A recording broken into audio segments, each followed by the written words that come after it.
Ladies and gentlemen, the national anthem. I request you to kindly rise.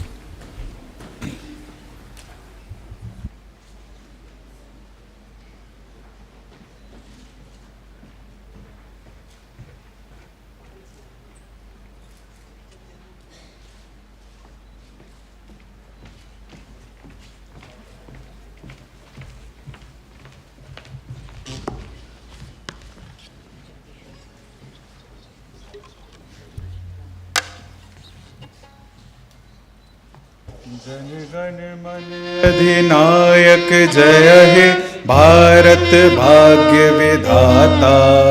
Punjab Sindh Gujarat Maratha Dravida Utkal बंगा। विंध्य हिमाचल यमुना गंगा उच्छल जलधि तरंगा। तब शुभ नामे जागे तब शुभ आशीष मांगे। गाहे तब जय गाथा जन गण मंगल दायक जय हे भारत भाग्य विधाता।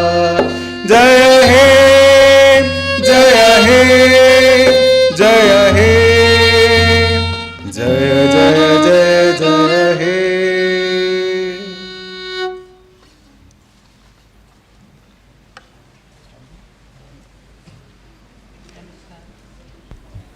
Namaskar, Excellencies, ladies and gentlemen. On behalf of the Indian Council for Cultural Relations, Indira Gandhi National Center for Arts and Wisdom Tree, I welcome you to the launch of the book, Connecting Through Culture, an overview of India's soft power strengths, edited by Dr. Vinay Sahasrabuddhe and Dr. Sachchidanand Joshi. We are honored to have with us on stage Dr. S. Jaishankar, the Honorable Minister for External Affairs, Government of India, as our chief guest. Our guest of honor is Shri Arif Mohammed Khan, Honorable Governor of Kerala. We also have with us on the stage the editors of the book, Dr. Vinay Sahasrabuddhe, President ICCR, and Dr. Sachchidanand Joshi, Member Secretary IGNCA, the publisher, Shri Shobhit Arya of Wisdom Tree, and Shri Kumar Tuhin, Director General of ICCR. आज हम बात कर रहे हैं संस्कृति के माध्यम से जुड़ने की, और हमारी संस्कृति में गुरु का स्थान सर्वोपरि है। इसीलिए भारत की सॉफ्ट पावर पर पुस्तक के विमोचन का दिन भी बड़ी सोच समझ के साथ गुरु पूर्णिमा के दिन रखा गया है। The culture of India is considered to be approximately 5,000 years old, when knowledge was transmitted in the oral tradition in the Guru Shishya Parampara. Hence the importance of Guru in our culture, who takes precedence over God, as it is he or she, as the case may be, who shows us the path to reach the Almighty. And so, on the occasion of Guru Purnima, we begin with a prayer to the Guru, Guru Vandana by Shri Anshmani and group.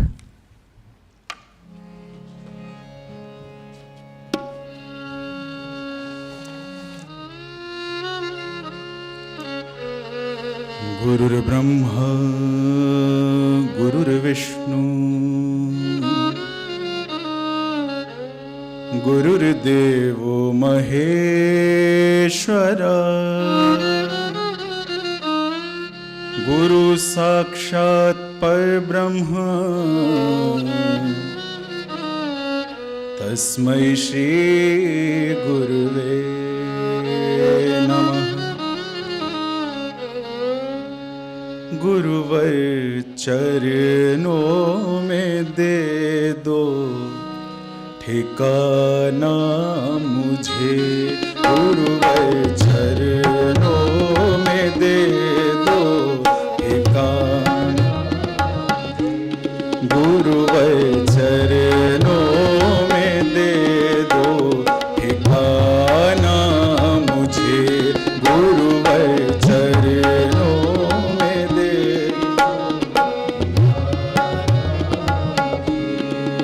मैं भटकता हूँ राह दिखाना मुझे। राह दिखाना मुझे। गुरुवर चरणों में दे दो ठिकाना मुझे। गुरु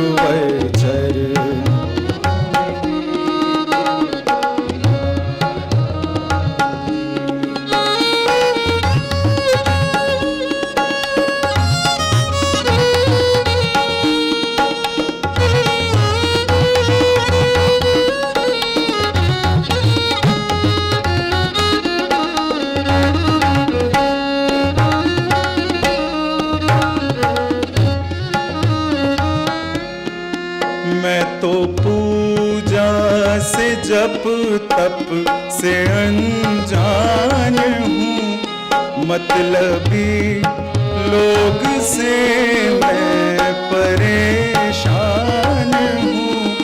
मैं तो पूजा से जप तप से अनजान हूँ, मतलबी लोग से मैं परेशान हूँ। इस समंदर में अब ना बहाना मुझे, ना बहाना मुझे, गुरुवर चरणों में दे दो निभाना मुझे, गुरुवर चरणों।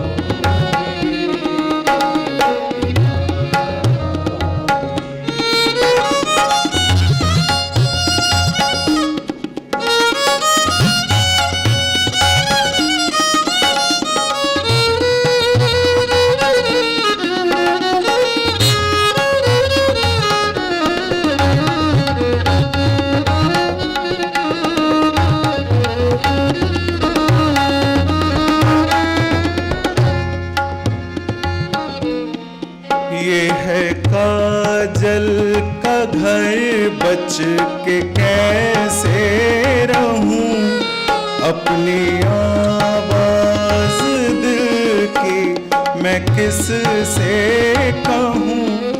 ये है काजल का घर, बच के कैसे रहूं, अपनी आवाज दिल की मैं किस से कहूँ। इस मुसीबत से तू ही बचाना मुझे, तू ही बचाना मुझे, गुरुवर चरणों में दे दो निभाना मुझे, गुरुवर चरणों में दे दो निभाना। मैं भटकता हूँ, राह दिखाना मुझे, राह दिखाना मुझे, गुरुवर चरणों में दे दो निभाना मुझे, गुरुवर चरणों में दे दो निभाना मुझे, गुरुवर चरणों में दे दे निभाना मुझे। Thank you.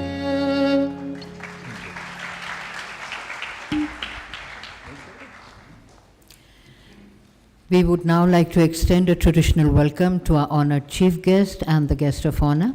May I request Dr. Vinay Sahasrabuddhe to kindly felicitate our chief guest, Dr. S. Jaishankar.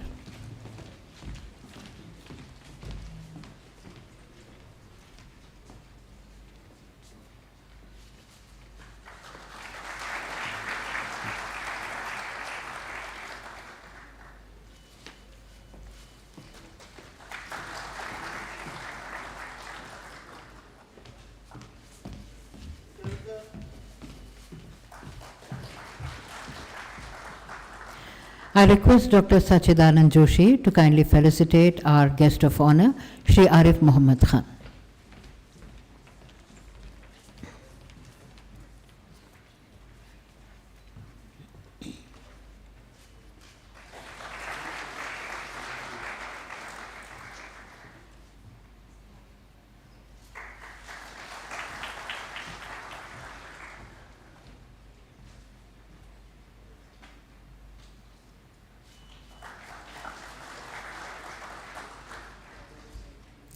Thank you.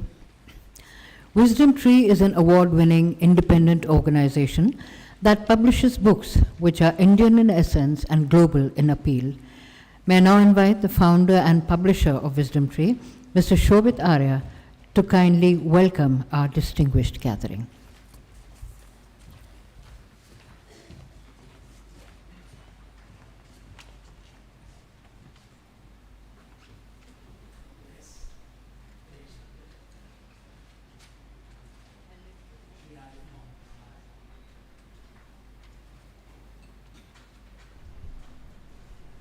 Dr. S. Jaishankar, Shri Arif Mohammed Khan, Dr. Vinay Sahasrabuddhe, Dr. Sachchidanand Joshi, Shri Kumar Tuhin, distinguished guests and friends. It is not often that a book gets published which is like a living and breathing example of what it stands for. Connecting through culture in that sense is not just a one of its kind distinctive book, which it is, but it actually goes beyond and really lives up to its name. In its genesis, there was a collection of 25 acclaimed domain experts, all connected through culture, all connected through the power of culture, and of course also through the power of Vinayji's and Dr. Joshi's charm and vision. It is wonderful to see many, if not all, of the contributors here today, some of whom Wisdom Tree has had the privilege of also publishing in the past. I see Professor Pushpesh Pant, somebody I admire and respect. As we today celebrate the most significant milestone in the journey of this book since its inception, we can experience firsthand how it has collected together the most esteemed guests, both on the dais and in the audience. It is my deep honor and pleasure to welcome you all to this wonderful evening, an evening where the unifying spirit and the interconnectedness that Indian culture champions is at its best. I'm sure that this book will not just fill in an academic void, but would also touch the hearts and minds of readers and help them connect through the unbreakable and timeless thread of Indian culture. Have a wonderful evening, ladies and gentlemen. Thank you very much.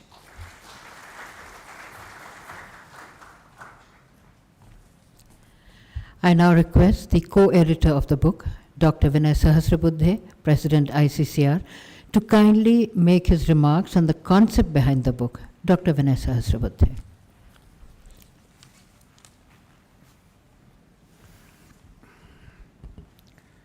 Our chief guest today, India's External Affairs Minister, Dr. S. Jaishankar ji.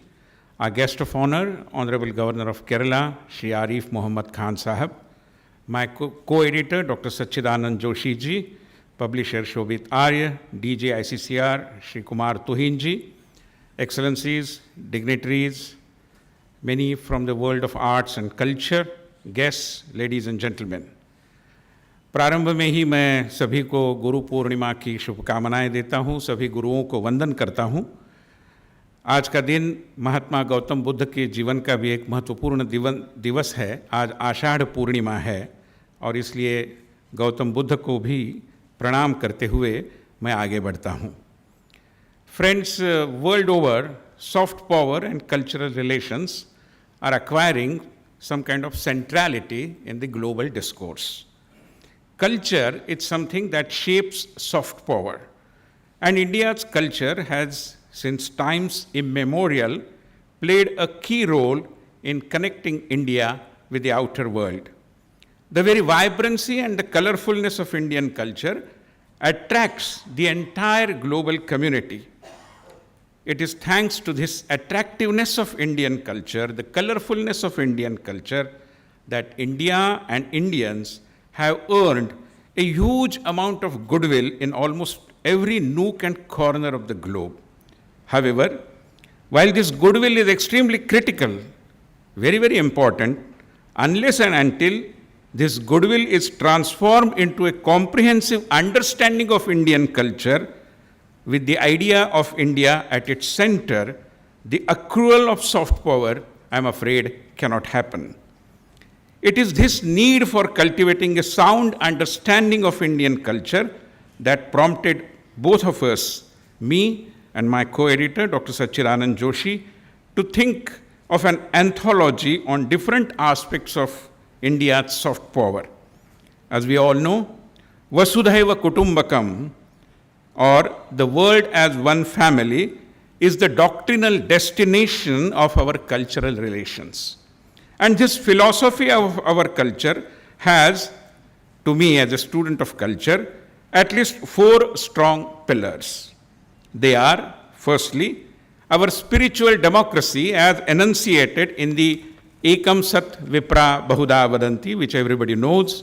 Secondly, our idea of diversity as manifestation of our innate unity. Thirdly, our idea of Antyodaya, which is our own way of moving ahead of the binary of socialism and capitalism.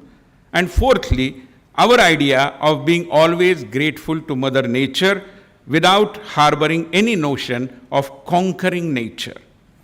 All these points form the foundation of characteristic genius of Indian thinking, of Indian mind, and it is this characteristic thinking which is manifested in multiple ways through our epics, through our dances, through our classical music, through our traditions which are cultivated by majorly our village artisans as well, through our food, through our architecture, and also through the way we practice our democracy. And to understand this, frankly speaking, one has to experience India. India cannot be understood just by reading books and visiting websites. One has to experience India. Recently, I must share here that the ICCR's Gen Next Democracy program, under which we invite young political leaders below 35 to experience India. There was a delegate from Ghana representing a Ghanaian political party from Africa. And in his feedback, he mentioned that visiting India facilitated me understand why India is India. So this is the characteristic importance of understanding India. For those who have not been able to visit India, I am sure this book will help them understand what India is all about.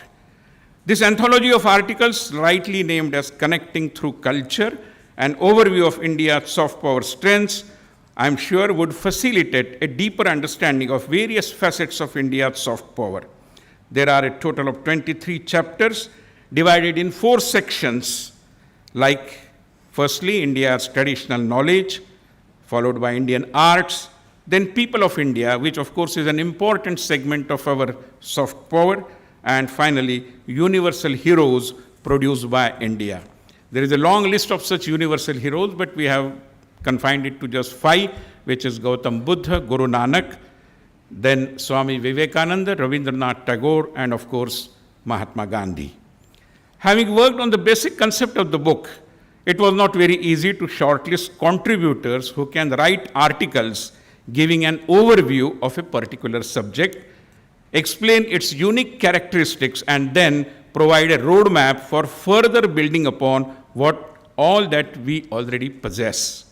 Thankfully, we found true authorities on such variety of subjects. When we were conversing with the contributors, we suggested them to give us a structured article which are scholarly in content but popular in style. We suggested them to write what we call as scopular articles. And see the coincidence. Today we have 2 guests who are gracing this occasion, and they are representative of this scopular characteristic. Both of them are extremely scholarly, and both of them are equally popular. And I'm really grateful to both of them for having taken out time and accepting our invitation. I must also thank our publisher, Shobhit Aryaji, Bhavadeep Kang, who is an eminent journalist who helped us in editing the content, and also number of officials at the ICCR and the IGNCA as well. Before I end, let me quote famous journalist and author Mark Tully, whom all of us know, and he has rightly captured the uniqueness of India. He writes, and I quote, "The characteristic genius of Indian mind is not to shake the beliefs of the common man, but to lead them by stages to the understanding of the deeper philosophical meanings behind their beliefs. But the Western world and the Indian elite who emulate it ignore the genius of the Indian mind. They want to put a full stop in a land where there are no full stops." Unquote. We sincerely believe that this small attempt in the form of an anthology of essays on various facets of Indian culture will help put a full stop to the habit of portraying a distorted idea of India, mostly a product of lack of understanding. With this hope, I take your leave. Thank you once again.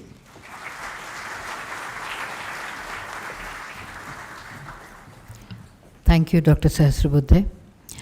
The book to be released today is an anthology written by scholars who are acclaimed authorities in their respective domains. I request the co-editor of the book, Dr. Sachchidanand Joshi, Member Secretary IGNCA, to kindly speak on the book content and the contributors.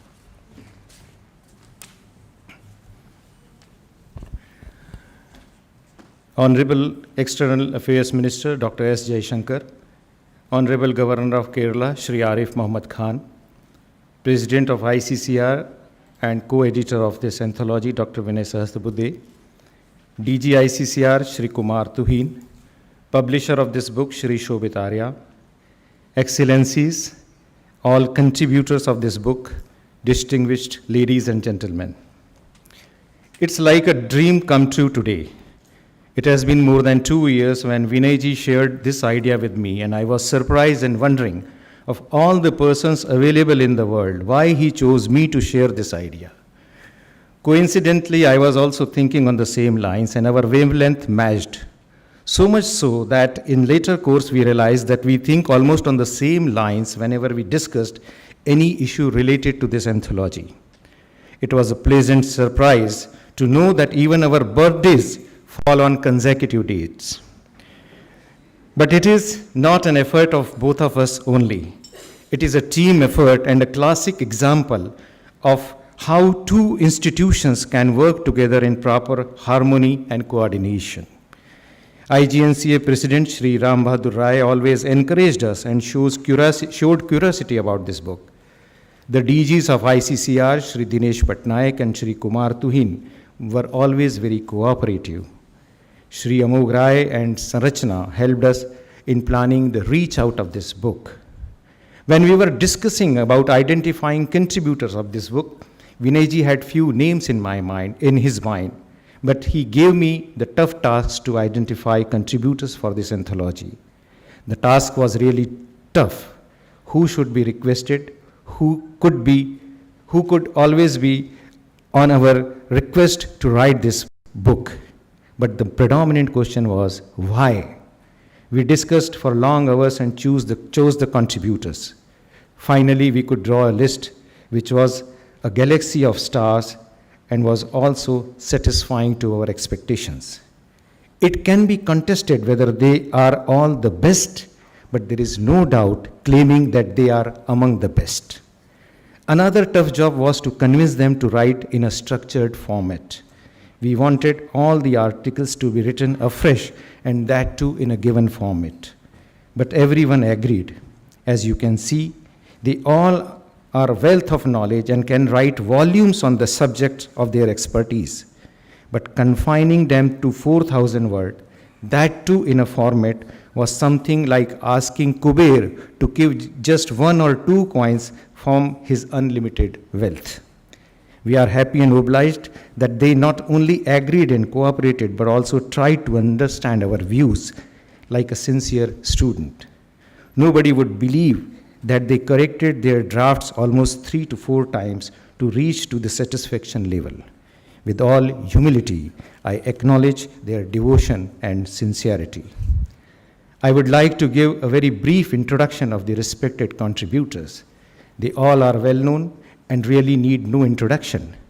But through this, we would also acknowledge their presence, who took time out from their busy schedule to make it to this function. This introduction is in the serial order as the articles appeared in the book, so please do not mistake in thinking that I am introducing them in any order of seniority. But first of all, let us remember the contribution of Dr. Ashish Ganju and Srimati Alka Raghuvanshi, whom we lost in past 2 years, who contributed in this anthology and always encouraged us. Shri Arif Mohammed Khan, as we know, is an Indian politician who is currently serving as the governor of Kerala. He is former union minister and had several portfolios ranging from energy to civil aviations. He holds LLB degree from the Lucknow University and is the author of Text and Context, Quran and Contemporary Challenges. He writes regularly in different newspapers and magazines. Shri Hindol Sengupta is an award-winning author of 9 books published around the world. He won Wilbur Award in 2018 for being Hindu, understanding a peaceful path in a violent world. He won PSF Prize for Public Service in India in 2015. He's a World Economic Forum Young Global Leader. He has been Senior Fellow at the Center for Civil Society and the Observer Research Foundation. Shri Khan and Shri Sengupta have jointly written the first chapter of this book, Indian Soft Power in Material and Spirit. Shri Amish Tripathi is a diplomat, author and columnist. He took over as the director of Nehru Center in London in October 2019. Amish was listed among the 50 most powerful Indians by the India Today magazine in 2019. Forbes India has regularly ranked Amish among top 100 most influential celebrities in India. He was also selected as Eisenhower Fellow, a prestigious American program for outstanding leaders from around the world in 2014. And we all know Amish is famous for his Shiva trilogy. Anjana Sharma is Professor, Department of English, University of Delhi. She has written and edited several books, including the autobiography of Desire. Anjana and Amish have contributed the article Epical Traditions of India. Madhu Khanna earned her PhD in Indic Religious Studies from the Oxford University, was former director of the Center for the Studies of Comparative Religions and Civilizations in Jamia Millia Islamia. She has been Beena and Haridas Chaudhary Distinguished Fellow in 2013 and 14. She has written a chapter on Sanskrit, the oldest language of wisdom. Shri Prashant Pol is presently Director of Disha Consultants and Member Board of Governors IIT. He is a leading IT consultant and telecom expert and has written extensively on Indian knowledge traditions. He has written chapter on Indian traditional knowledge system. Shubhda Avinash Joshi is a retired professor and served as head of the Department Psychology in University of Mumbai. She is the chairperson of Research Ethical Committee of Hindustan Unilever. Also, she is a member of editorial team of IPUK Paramdasa Theraviyar Mandir. Yoga, A Quest for Eternal Bliss is written by her in this book. Professor Dr. Tanuja Nesri is an Ayurveda professor with over 30 years of experience, serving as Director All India Ayurveda and CEO NMPB under the Ministry of Ayush. She has published 159 papers and authored 16 books in English and regional languages. Dr. Nesri has written Ayurveda as Nature-Friendly Healthcare. Gauri Ramnarayan is a playwright, theatre director, author and translator. Formerly, she was deputy editor of Hindu and vocal accompanist to Carnatic musicians, the maestro M.S. Subbalakshmi. She has served on Epiki jury in International Film Festival in Europe and is now chairperson Rukmini Devi Arundel Trust. She has written Time Rhythms, the World of Indian Music in this chapter. Ashish Mohan Khokar is a reputed dance critic, historian, author with 45 published books to his credit. He has been dance critic for the Times of India for 20 years, culture columnist for India Today Group and The Hindu. He has created 85 dance modules for UGC E-Pathshala. Ashish has contributed a chapter, Dance, Manifestation of Indian Aesthetics. Premendra Mujumdar is a film critic, a film society activist, presently holding office of the Asia Pacific Secretary, International Federation of Film Society, Vice President, Federation of Film Societies India, and Secretary, India Chapter of the International Federation of Film Critics. Sudhir Nandgaonkar is a senior film critic, a film society activist based in Mumbai. They both have contributed chapter titled Indian Cinema, Moving Images. Professor Pushpesh Pant studied history, international relations and law in Nainital and Delhi. He has taught in the JNU for 4 decades. Author of best-selling books on cuisine and culture, he is also columnist, broadcaster, and a TV anchor. He was awarded Padma Shri in 2016. He has written about charisma of cuisine in this book. Jaya Jetli has worked closely with Indian craftspersons to sustain traditional craft livelihoods and preserve India's cultural heritage since 1967, and has traveled widely both in India and abroad for her work. She created the Delhi Haat, a permanent iconic craft marketplace in Delhi since 1994. Jayaji was kind enough to contribute a chapter, Indian Crafts, Colors of Creativity. Professor T.V. Kattimani is an accomplished scholar in tribal affairs. Currently, he is the founder Vice-Chancellor of Central Tribal University of Andhra Pradesh and former Vice-Chancellor of Indira Gandhi National Tribal University, Amarkantak. He was the member of the National Education Policy Committee and currently the member of National Curriculum Framework Committee. He is a well-known translator. Professor Kattimani has contributed folk art, the intimate core of Indian culture. Shri Christopher Benninger studied urban planning at the Massachusetts Institute of Technology and Architecture at Harvard University, where he later taught. He came to India on a Fulbright Fellowship in 1968 and established the School of Planning in Ahmedabad, CPET. He founded Center for Development Studies and Activities. He has designed award-winning architectural projects like IIM Calcutta, IIM Hyderabad, Azim Premji University, to name a few. He has contributed in this book titled Built Heritage Quest, Quiet Flows Ganga. This is a chapter on architectural heritage of India. Alka Raghuvanshi was India's first trained art curator, having trained at the Goldsmiths College, London, and the Museum of Modern Art in Oxford. A keen painter herself, she was able to perceive and experience the various art forms, the vintage position of a doer as well as an onlooker. She has several solo shows and participates in some very important group shows the world over. Indian Textile, Weaving Lives is a chapter written by her. Sad that we lost her in between. Writer, researcher, designer Shyam Banerjee is closely involved in curating cultural and spiritual heritage projects and spaces. Author of Hindu Gods and Temples and Ajay Chakravarti, seeker of the music within, he has designed Swarna Bhumi Vatika, the award-winning Vedanta park envisioned by Swami Tejo Mayananda at Chinmaya Vibhuti near Pune. Shyam has written the eternal festival called Bharat for this book.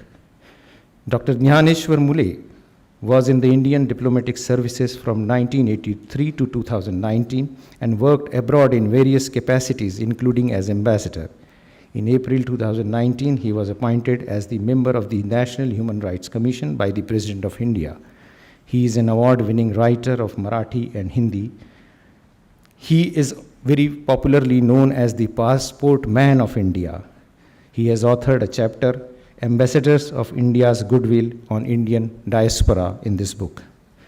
Professor Kapil Kapoor is a former professor of English and concurrent professor of Sanskrit at JNU. He is a member of Prime Minister's National 75th Year Commemoration Committee, Executive Council of Nehru Memorial Museum and Library, and a high-level committee, IKS Ministry of Education. He was the chairperson of the Indian Institutes of Advanced Studies, Shimla. Professor Kapoor has written on Gautam Buddha and Guru Nanak in this book. Professor Debashish Chatterjee has taught leadership in classes at Harvard University, at the Indian Institute of Management, Kolkata, Lucknow and Kozhikode for nearly 2 decades, and he is currently the director of Indian Institute of Management, Kozhikode.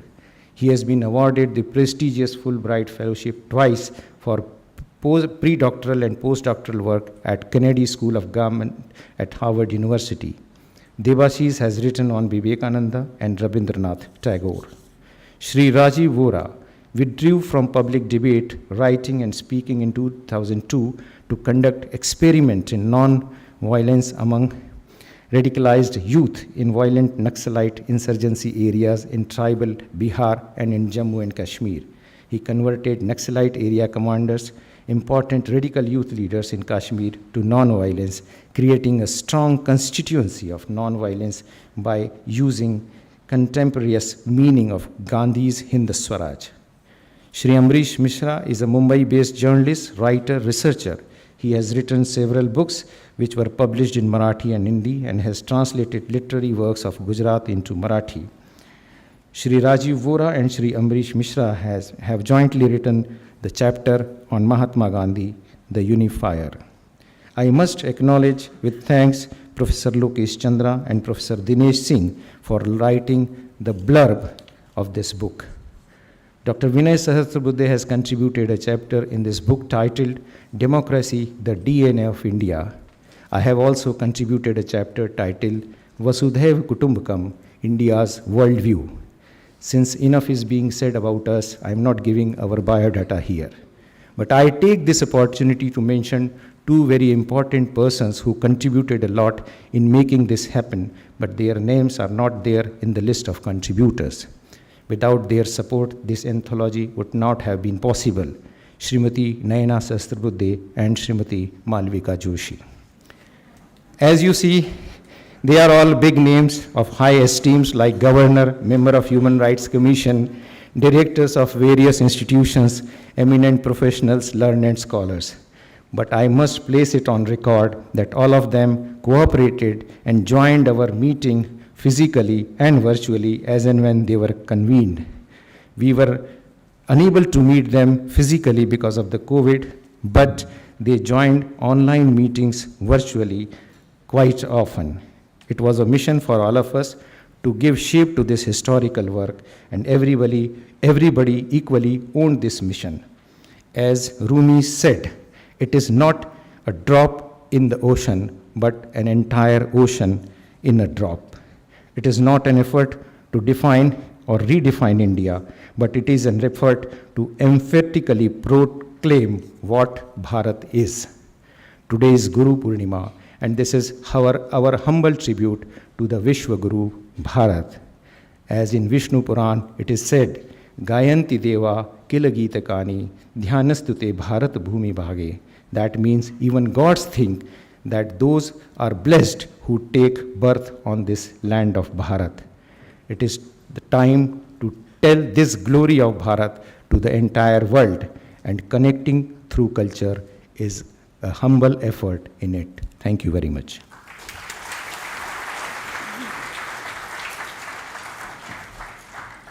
Thank you, Dr. Joshi.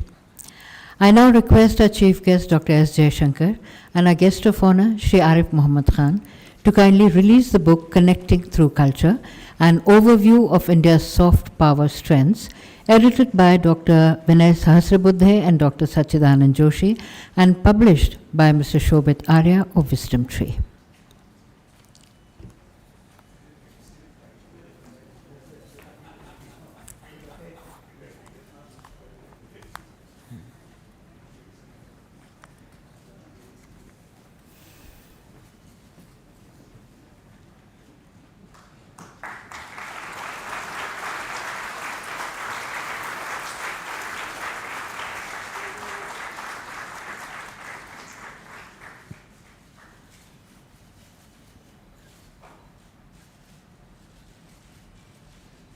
Thank you, sir.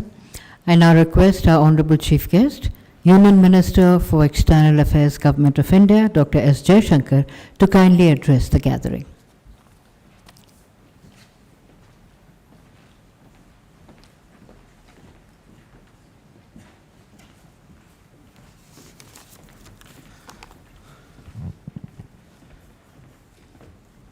Governor Shri Arif Mohammed Khan ji, Dr. Vinay Sahasrabuddhe ji, Dr. Sachchidanand Joshi ji, Ambassador Tuhin Kumar, our publisher, give me your name again, sorry. Shobit Arya. My dear friends, dignitaries, excellencies, contributors, it's really a pleasure to join you all this evening. This book, as you have heard from the two co-authors, is about soft power. It is about connecting through culture. And perhaps it's an appropriate occasion for us really to reflect on the importance of soft power and where it fits into the larger scheme of things in respect of India. So, a moment of reflection maybe on what do we mean by soft power. I think it's generally believed it's something which is intangible, which confers legitimacy, which has some sort of ethical connotation much of the time, which definitely gets your attention. It stimulates recall. It clearly shapes preference. And in that sense, soft power is a factor in the likability of a person, an institution, a nation, a society. And that is really what this book is about. What this book does, going through it, and I had the advantage of a prior copy, really it creates a comfort about India. It takes different aspects of India and it, to some degree, it brings out the familiarity with different facets with India. It talks about the penetration we have in the world, how different societies today appreciate or use or absorb Indian practices and activities. It refers to fusion of various kinds, fusion of ideas, fusion of habits, fusion of activities. So it is really, even the iconic figures that it refers to, the overall message you really get from this book is of acceptance and of likability. And you might all wonder actually why that is the case. It is the case because really in the last 75 years, India has a larger presence in the world. I can also say in many ways we are more relevant to the world, so there is a much greater interest factor. And there is a greater exposure to India because there are many more Indians in either physical form or in terms of their activities or in terms of the messaging. So for me, this anthology, in many ways, is a very, very notable contribution about understanding India, about appreciating India, and in many ways, about valuing India. So, in the business of diplomacy, I would say this is a good cop book. This is the nice arguments you give, really why others should work more with India, why they should engage India much more deeper. But reality is very tough, and you don't, I think good cops are one part of a spectrum. So even in soft power, it's important to understand that there is comfort at one end of the spectrum. Somewhere in the middle, that comfort becomes influence. And at the other end of the spectrum, there is actually domination. So, and a lot of what countries do with soft power depends on the country, it depends on the situation of the country, the power of that country. So you can have soft power as a very smooth osmosis process where you're actually absorbing things without sometimes even realizing. Or you can have soft power as a very aggressive push, a kind of model, a way of life. And that is really the spectrum today with which the world deals with soft power. So at the end of the day, soft power is about creating narratives. It is about making images. It is about setting standards so that the rest of the world is conditioned to actually deal with those standards as a reference point, and it allows actually the standard setter to evaluate the rest of the world within a framework which they have created. Now, today, India is actually in the softer part of the soft zone. That when we talk about soft power, it is, as I said, largely this exercise of creating comfort. I think there is both a power explanation for it, but I think there's also a cultural, historical explanation. In a way, you can say this is the Indian way of creating or advancing soft power. But it's also important from time to time that, where soft power, for all its softness, is an exercise in terms of influence, even of domination, then it is important to actually counter it. So I think as we look at soft power, and it can move into the field of political argumentation, even in terms of a cultural debate, and that I think is a completely legitimate and a very important part of the soft power exercise. So how do I see it as a foreign minister, as someone who's looked at the world and diplomacy? Where does soft power fit in the larger scheme of things? I regard it today, in fact, as absolutely central to the rebalancing which is going on in the world. A rebalancing which is already creating multipolarity. Typically, when we think of rebalancing, we look at the economic facet. We say, okay, these are the 20 countries with the largest GDP. Or we look at the military facet. We say, okay, these countries have nuclear weapons, or they have power projection, or they have a veto in the UN Security Council. But rebalancing is something much more, because beyond economics, beyond politics, beyond orthodox conventional parameters of strength and influence, that is really where soft power comes into play. And we have seen in history that there can be very powerful countries, but who have actually failed in the soft power front, and therefore met political reverses. It is not something which is that far back in history. So I see today culture, that connecting through culture, the comfort that is growing about India, I see that actually as very, very central to the rebalancing, and something which works very much to India's advantage. And it is necessary today because after 2 centuries of Western imperialism, we actually have been, the legacy of the world in a way is that globalization is westernization.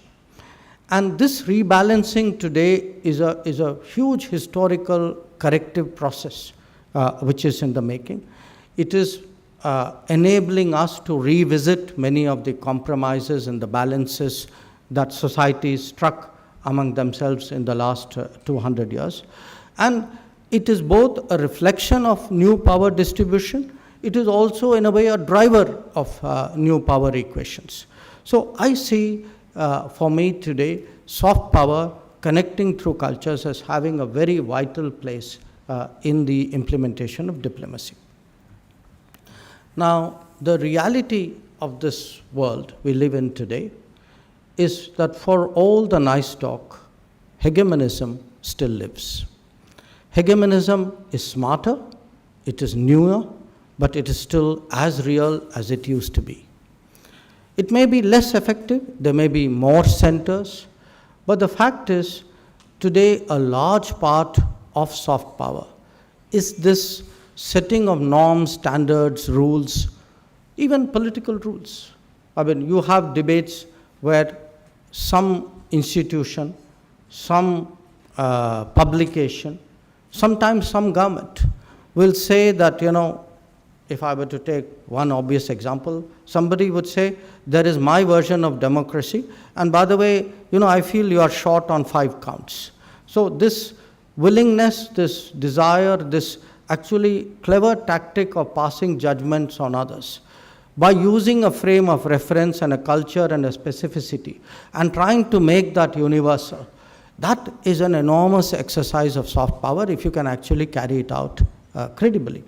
And here, of course, in a globalized world, a lot of that is driven by the PLU factor, people like us, so that domestic political debates often become global political debates, and it's very easy, to play up a society, to diminish another one, to proffer comments, to legitimize, to delegitimize, and we accept it today as part of global politics, but at the end of the day, it is actually a very effective tool of diplomacy. It is also soft power helps to define and prioritize issues. What comes on the radar, what doesn't. It can be political, it can be cultural, there can be practices in geographies which are hyped up, there are events in other geographies which can be airbrushed. So how do you actually, in a sense, define the landscape and shape it so that the debate outcomes go as you want it? I think a lot of that is really determined by soft power. Now, as I said, we in India, as a post-colonial society, I think today a post-colonial society re-establishing itself in the world stage as a civilizational state, as one which offers its own culture, heritage, and traditions with a greater degree of confidence. I think we are dealing, in a sense, we are engaged in a battle of soft power. We are, as I said earlier, doing a rebalancing, but we are also in many ways countering a lot of the legacy that we have inherited. Because the legacy is often raises question marks which continue. I mean, if you look even at the colonial legacy, you actually had a narrative which said that the colonial rulers came here to actually help us. And even today, if you look at Western narratives, there would be the good that the British did by actually occupying this country. So how do you actually today level the playing field, put in place these correctives? I think this is a big challenge before us in diplomacy. It is also a challenge for us at home, because a lot of the solutions lie in getting the right narrative at home. You can't have a skewed, distorted legacy narrative in India and then say, give me a fair deal in the international arena. So there has to be a connection between how we project ourselves abroad and what we are at home. And I think now a lot of progress is underway in that regard. In many ways, we are today, for example, creating a much more balanced and a much more rounded and a much fairer historical narrative, even of our recent past.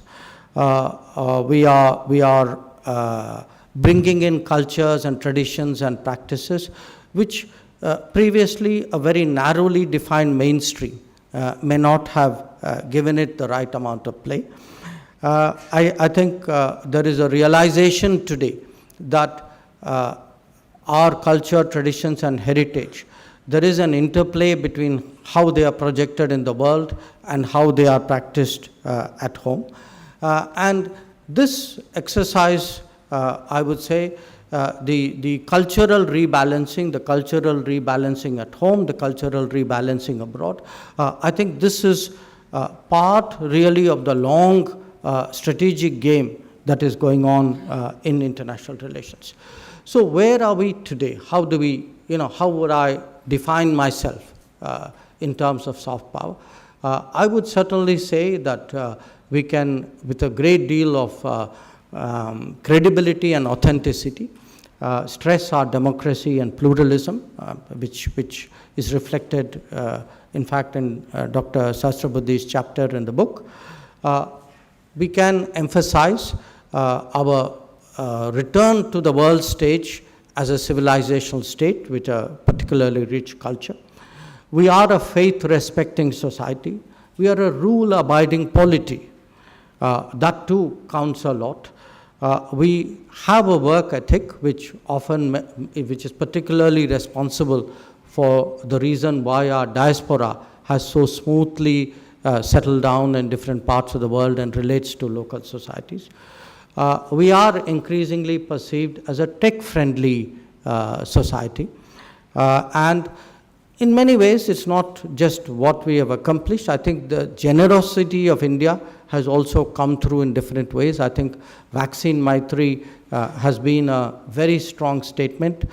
Very often when I go to Africa or to other countries in Asia or meet with my counterparts in the Caribbean or the Pacific Island, I would say today perhaps if there's a single action which for them defines what is India, it has actually been the Vaccine Maitri exercise. We have built a reputation, a deserved reputation, as an advocate and a fighter of Global South, that there are Global South causes and big countries of the Global South, it's very important that they are not selfish, that they stand up for the larger community. And a lot of our image abroad, I think today with other societies, is also a reflection of the progress we have made at home. So when we today are a more inclusive society, a more digital society, a greener society, a society which has dealt with a lot of legacy challenges, challenges of gender, challenges of discrimination. I think all of that sense of an India that is today progressing, it is embracing modernity while preserving and even enriching its traditions. I think that in many ways is our primary image. So I would like really to conclude by emphasizing that India today, when it comes to soft power, is a polity which expresses its beliefs, which practices its values, which is very proud of its way of life.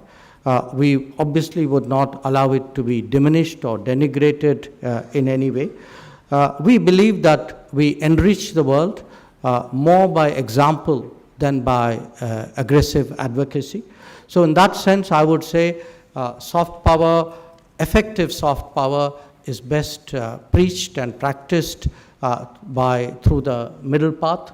And I would say in the message of Vasudhaiva Kutumbakam in many ways expresses that middle path when it comes to coexistence and pluralism. So I'm very glad today that we have an anthology which certainly we in the Ministry of External Affairs would like to use extensively as part of spreading our message. Once again, I thank you all for making that possible. Thank you. Namaste.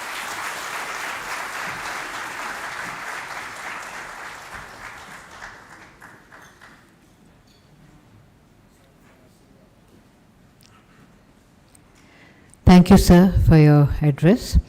I now request our guest of honor, Shri Arif Mohammed Khan, Honorable Governor of Kerala, to kindly speak on the occasion.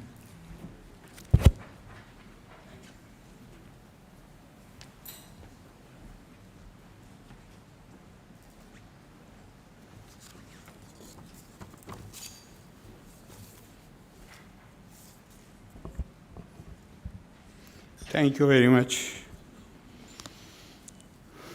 Dr. S. Jaishankar, Honorable Union Minister for External Affairs, Dr. Vinay Sahasrabuddhe, President ICCR, Shri Sachchidanand Joshi, Member Secretary, Indira Gandhi National Center for the Arts, Shri Shobhit Arya, Publisher, Shri Kumar Tuhin, Director General, ICCR, Your Excellencies, ladies and gentlemen,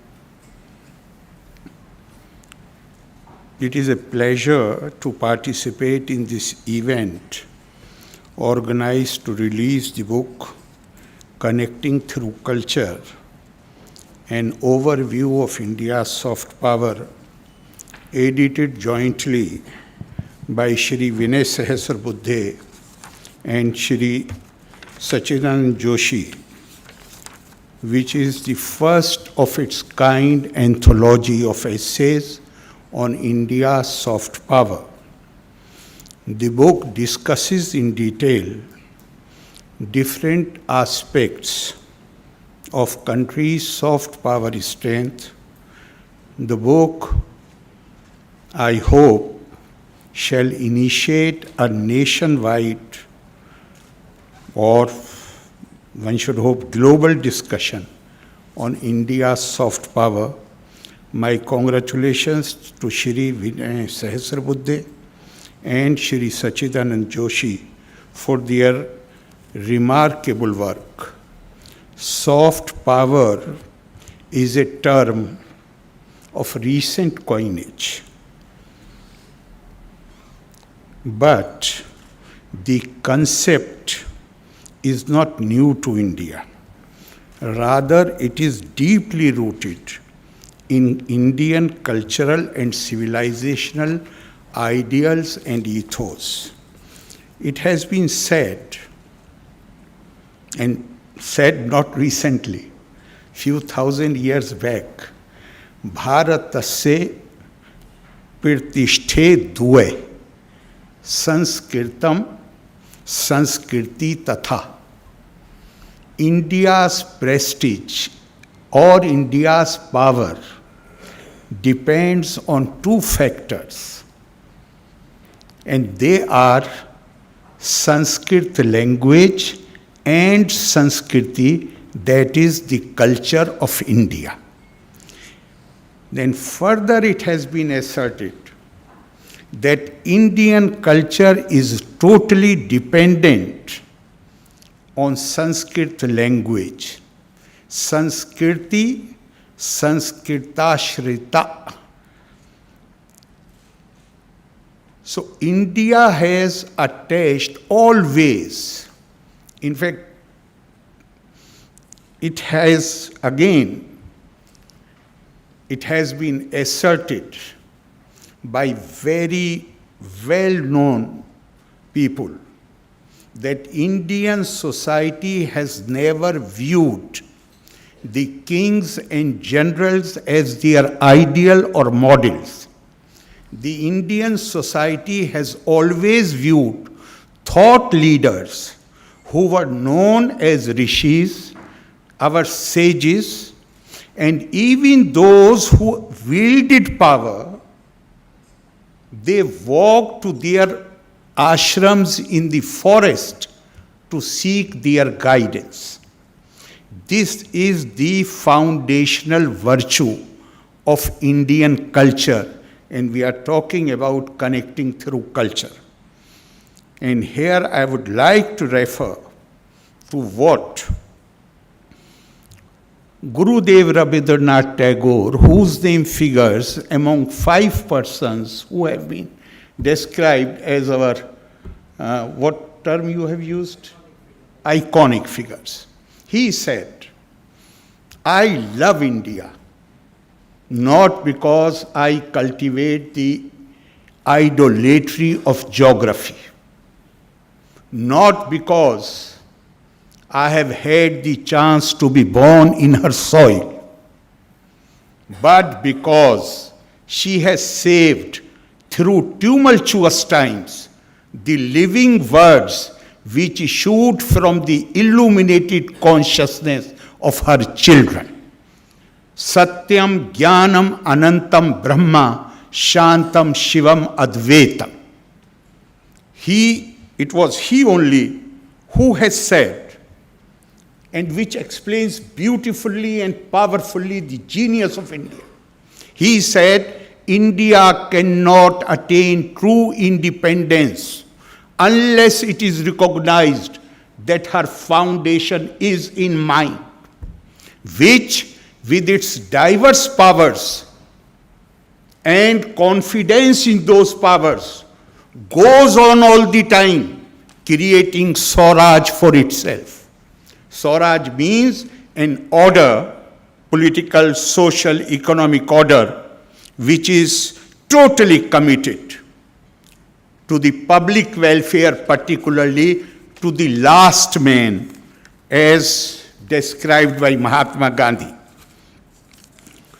So these, and that is why India, if we refer to 10th and 11th century history books written by Arab historians, right from Tabari to Ibn Kasir, Ibn Asir, even Ibn Khaldun, then most of them have devoted few pages in the first chapter to India.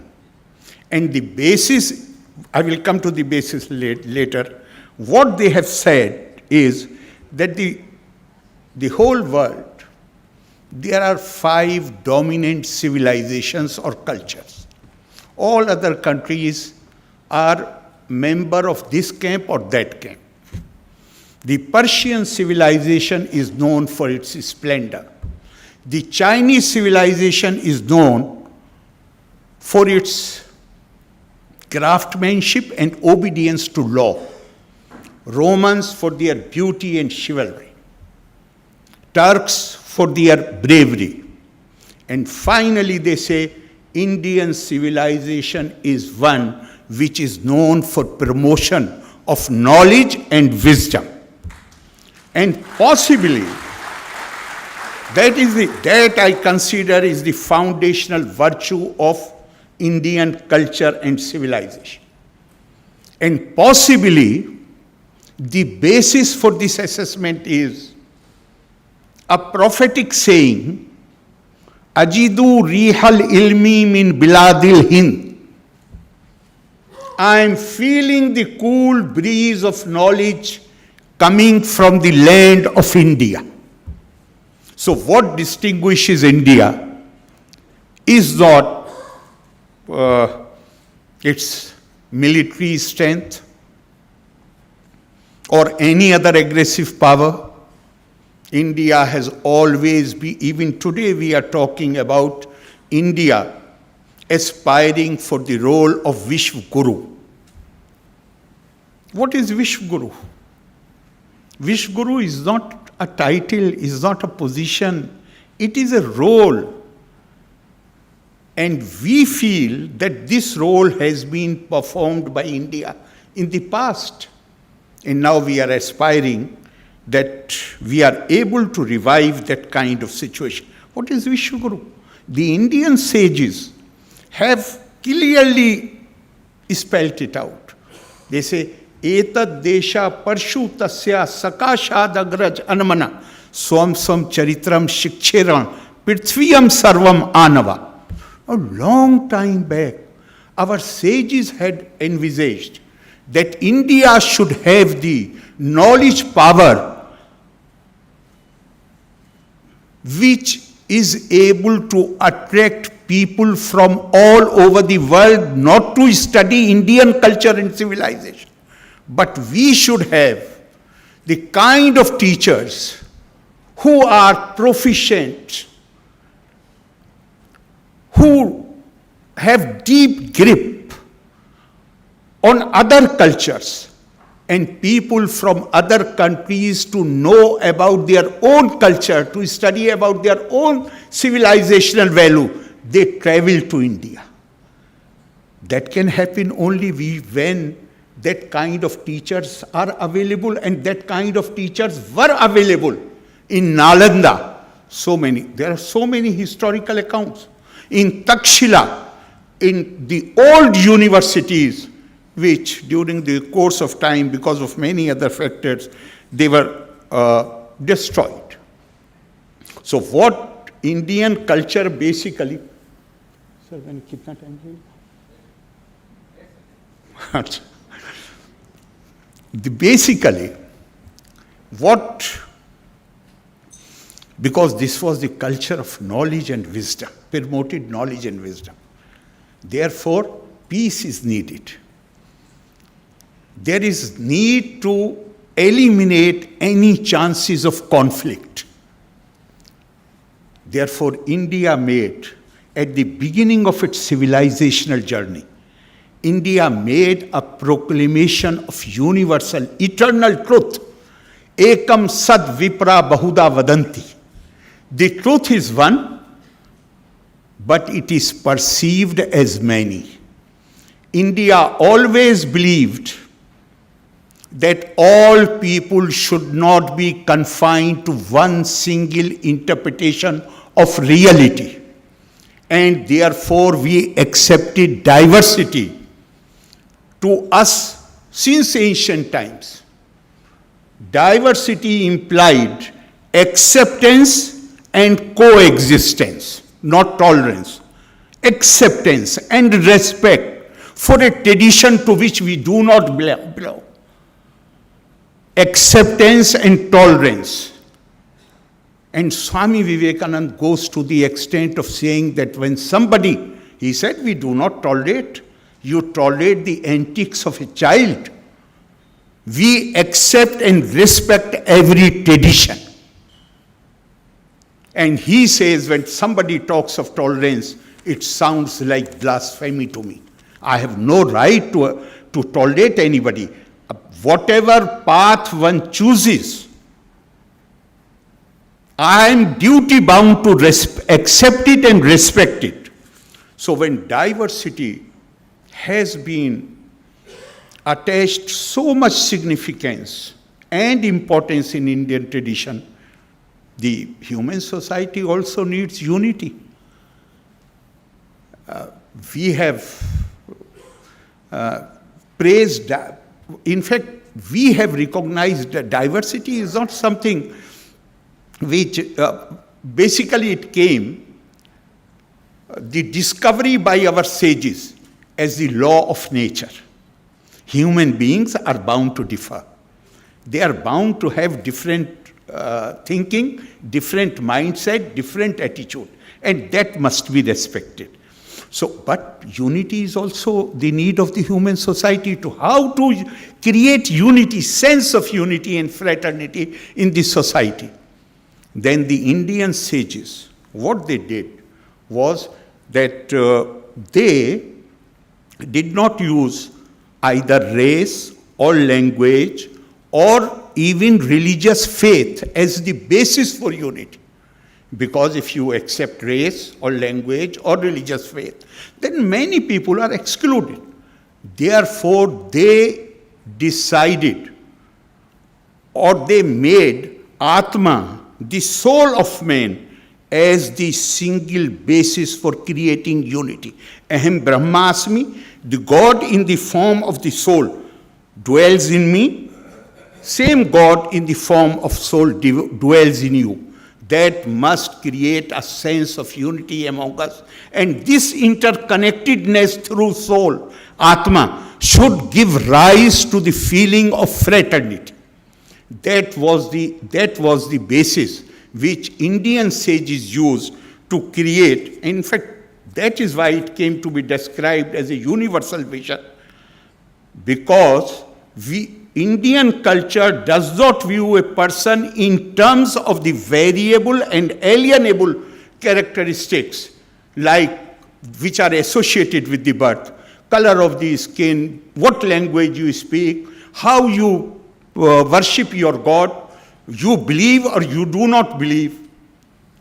Rather, Indian culture views a person in terms of invariable and inalienable characteristic.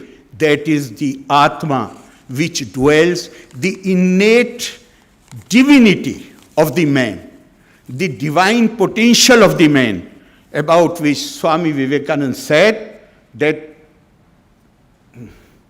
he said, my mission can be explained in very simple words. I want to teach unto mankind, not to Indians, not to people belonging to any particular faith tradition. No, I want to teach unto mankind their divinity and its manifestation in all movements of life.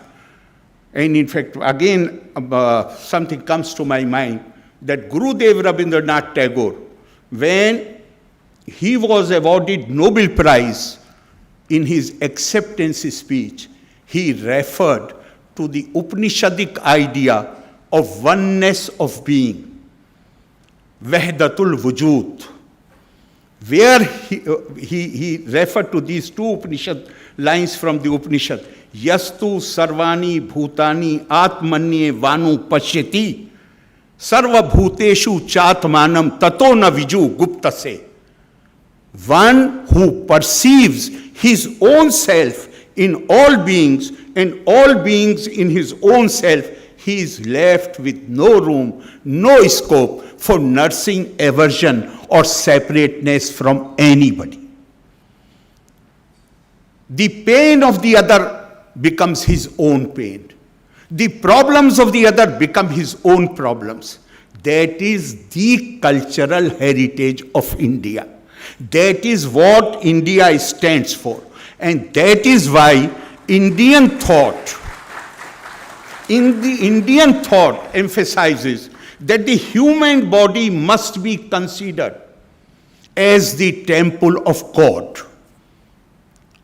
Deho devalaya prokto jiva deva sadashiva. The human body must be respected. Anybody, everybody. We must cultivate this sense of respect for everybody and anybody. But it does not, we can't, in the light of these teachings or this cultural heritage, we cannot ignore the other aspect also. That we are living in a world, and India has gone through that, where mere soft power is not enough. So what the Indian culture says about that? Here the Indian culture says, Agarta chaturo veda prashta sasharam dhanu, idam brahmam, idam chhatra. Shastradapi, shastradapi. When you are subjected to an aggression, when you face those who have evil designs, then you should not only have the fully equipped with knowledge and wisdom, the soft power, but on the back, on your back, you should be armed with weapons. These weapons, Indian culture says that these weapons are not meant to dominate over others, to impose your views on others. But these weapons are meant to defend yourself against the aggressor. I have no hesitation to say that in the period of decline, India ignored this aspect. And that is why we were subjected to many humiliations. And now, definitely, after independence, more so now, the leadership is fully aware. But our thrust, India will remain India as long as our thrust will be on the soft power, and to be more specific, to promote the tradition of knowledge and wisdom. And our freedom movement itself is a great example, possibly the only movement in the freedom movement in the world, where only soft power was employed to throw out the colonial power. Satya, Ahimsa, and Satyagraha. And India became an example. And I would say, if you look around the world, we generally ignore some developments. In USA, in South Africa, Nelson Mandela. In USA, Martin Luther King. They all got their inspiration from Mahatma Gandhi. Well, you can think about it. Would it have, without the movement launched by Martin Luther King, would it have been possible for Mr. Obama to become the president of USA? And that movement was inspired by Mahatma Gandhi.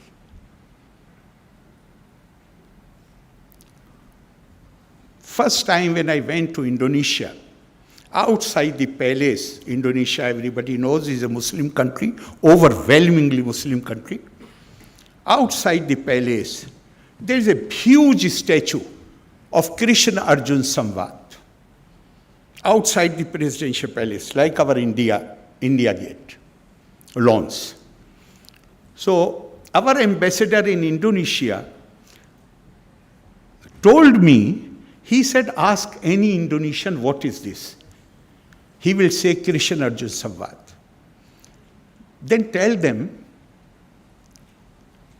but you are a Muslim country and this is a Hindu icon, and you will see that if you ask this question to 10 people or 100 people, they give an answer which is almost identical.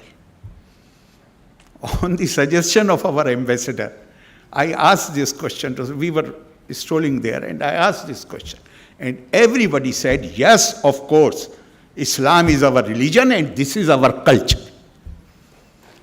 Culture has nothing to do with your faith. Culture has geographical connect.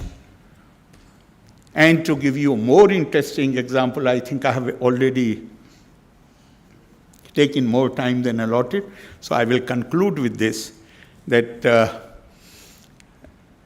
on this lighter note, go to the YouTube and you will find this clip there where somebody is making this point that they went to attend some wedding reception in Pakistan, in Lahore. The guests were there, but the bride and bridegroom were absent for a long time. Then everybody started becoming restless. Why bride and bridegroom are not coming? Is there any problem? No problem. Finally, the father explained to the guests, you know, these Indian films have created so much problem that the bride and bridegroom are in the backyard, they are taking phera around the Agni. This was on the day of marriage reception. So culture, even if you deny it, but as that famous Western author has said in his book, outliers, who you are cannot be separated where you come from. Thank you very much. Jai Hind.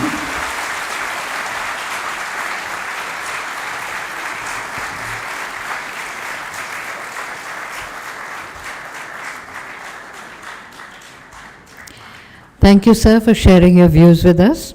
And to propose the vote of thanks, I invite the Director General of ICCR, Shri Kumar Tuhin.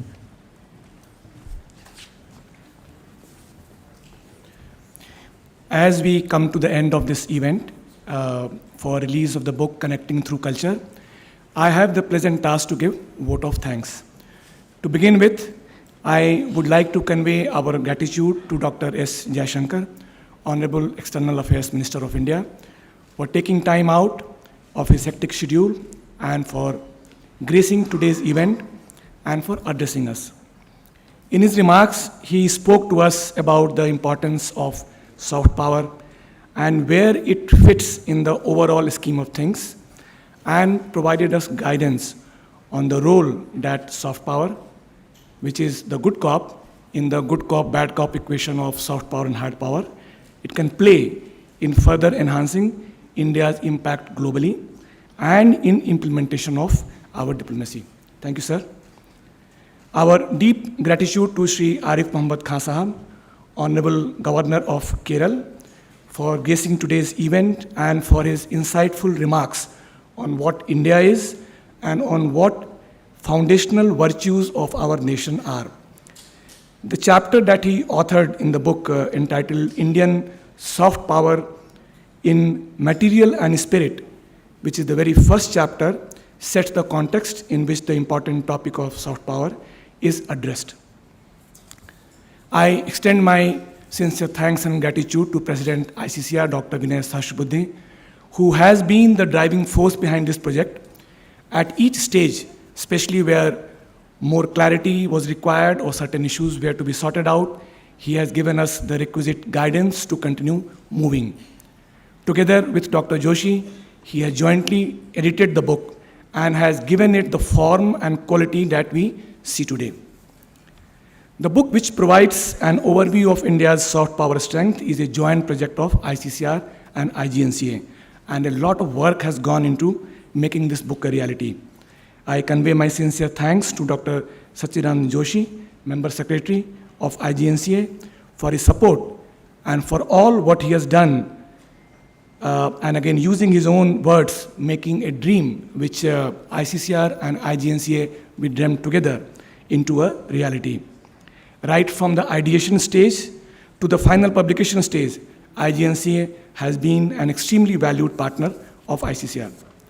The true worth of a book like this can be easily seen by the caliber and quality of its authors, who have contributed chapters and who are all renowned experts in their fields.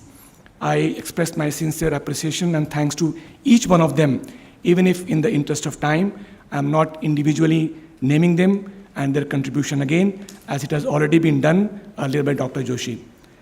Our thanks are also due to Mr. Shobhit Arya from the publisher's Wisdom Tree, whose hard work and energetic support is behind giving a concrete form to the idea of publishing an anthology of articles on various aspects of India's soft power.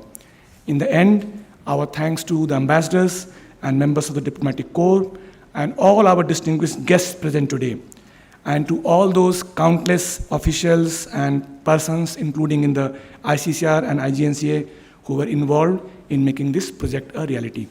Wishing you all a very good evening. I thank you.